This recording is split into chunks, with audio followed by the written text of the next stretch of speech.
and welcome to, drumroll please, Season 2 of the true crime podcast, Katherine's Crimes.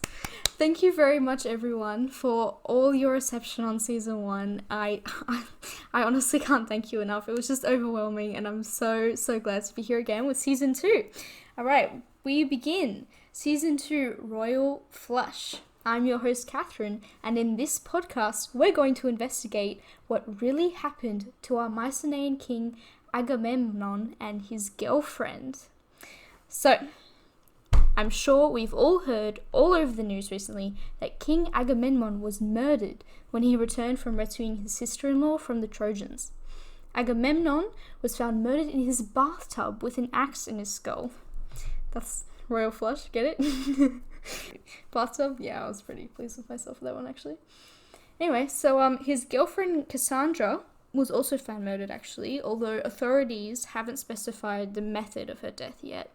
And so it's quite terrible, and even if you disagree with his politics and for dragging us into the war, and, you know, his treatment of women, yada yada yada, we can all agree that, you know, it's a heinous crime. It should definitely not go unpunished. Alright, let's talk motive and opportunity. So, as a prominent political figure, obviously King A would have had a lot of enemies, and not to mention he sacrificed his own daughter to, quote, appease one of the gods right before the war. Yeah, the guy, definitely needed a therapist or something. Anyway, he was widely hated for his politics, so we have a pretty long list of suspects who would have a motive.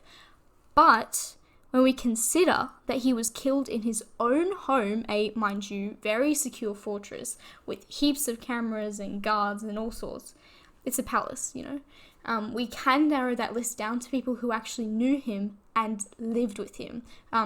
You'll note that the cameras didn't actually see anyone else come in and out of the building. So it was someone who was in the building at the time.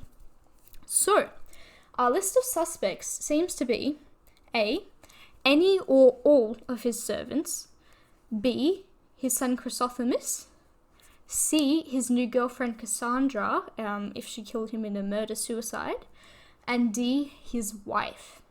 Now, let me just eliminate who I think are the most unlikely suspects. So King A's servants would have been heavily screened before they came to work at the palace, so I really highly doubt that it could have been one of them, unless, of course, you know, maybe they were put up to it, but, you know, it just seems pretty unlikely that they wouldn't have gotten caught, unless, of course, they all colluded together to cover for each other. But again, that seems really unlikely.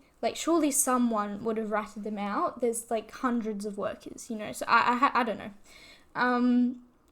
Secondly, Prince Chrysothemis sits around all day writing poems and songs, so no offense, but I highly doubt he would have the galls or anything to do such a thing. Again, it's possible that he's just been, you know, pretending, and that secretly he is upset at the king, was upset at the king, but again, it doesn't seem fully plausible.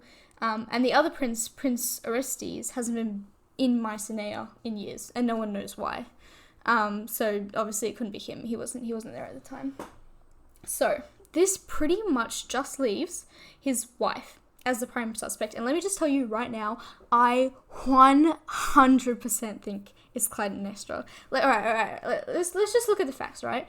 1, their relationship has been very on the rocks since before King A even left for the war, since he, you know, killed their only daughter.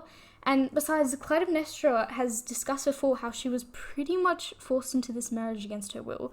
She was never exactly excited to marry the king. That was never something that happened. Number 2, he just took a new girlfriend, which I highly doubt he discussed with her beforehand. He might have, made a phone call. That's it. He pretty much, he opened up their marriage, and I highly doubt that Clytemnestra had much say in it at all, if any. So she was probably incredibly upset and jealous. And then number 3, so different gossip channels like Olympus Women suspect her, actually, of cheating on him with some celebrity named Aegisthus, I think. Aegis? I think so. I think that's his name. Anyway, if this is true, then perhaps she killed him because he found out about the affair. Perhaps she wanted to marry Aegisthus instead.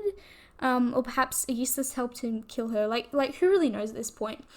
And we can't forget, it is possible that King A's new lover Cassandra killed him and then killed herself, as I heard she was assaulted in Trojan by Lieutenant or General Ajax, which you can just imagine the trauma from that. So it's possible that she wanted to die and that she took him with her, but apparently, because she wasn't a very willing girlfriend of King A, like you can see a little bit of a pattern here.